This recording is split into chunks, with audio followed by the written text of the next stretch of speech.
Dr. Rathod, the Renaissance is often hailed as a revival of classical ideals. How did this era shape the concept of humanism in literature? The Renaissance, particularly in 15th century Italy, marked a renaissance of ideas, where human dignity and potential became central themes. Literature from this period reflects a shift to foreground man's capabilities as seen in works by Cicero and Pomponazzi. It's fascinating how these ideas spread globally.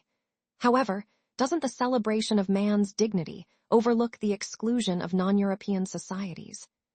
Indeed, the humanist tradition initially focused on the white European man, often sidelining other cultures.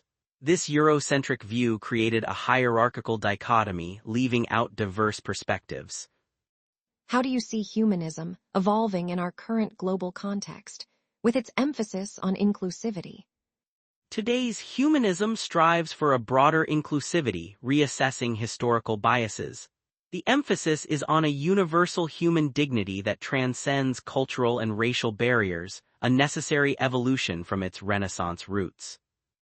Shakespeare's Hamlet is often cited as a quintessential humanist work. What aspects of the play reflect this ideology? Hamlet showcases humanism through its exploration of man's inner struggles and virtues. The character of Hamlet grapples with existential themes, notably in his soliloquy, "What a piece of work is man," which celebrates human reason and potential. Yet, isn't there a counterpoint to this celebration, given Hamlet's eventual cynicism towards life? Absolutely. While Hamlet admires human potential, he also questions the hollowness of existence, dubbing life as the quintessence of dust. This duality highlights the complex nature of humanism in Shakespeare's work. Looking forward, how might modern interpretations of Hamlet continue to explore these humanist themes?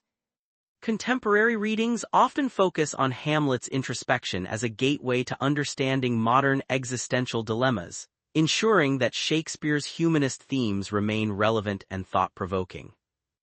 During the Renaissance, literature often focused on man's virtues.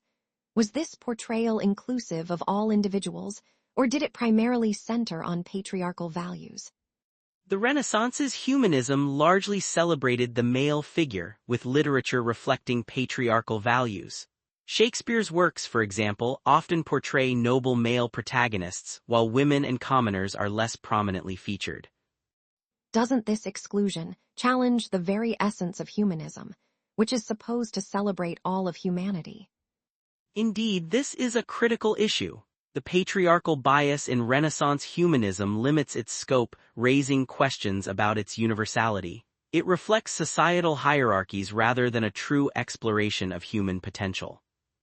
How could future literary analyses address these gaps to provide a more inclusive view of humanism? Future analyses could aim to broaden the narrative by incorporating diverse voices and experiences, thus enriching the humanist discourse with a more comprehensive understanding of humanity. As we move into the modern era, how has the concept of humanism evolved in literature? Modern literature has expanded humanism to include a broader spectrum of human experiences, recognizing the dignity and potential of diverse groups and often addressing social justice issues. Given that earlier humanist literature often excluded non-European narratives, how is this shift being addressed today?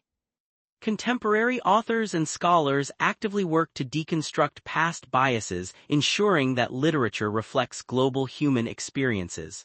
This is evident in the growing diversity of voices in literary canon discussions. Looking ahead, what role do you see humanism playing in the future of literature? Humanism will likely continue to evolve, fostering empathy and understanding across cultures. The future of literature will be one where humanism embraces inclusivity and celebrates shared humanity.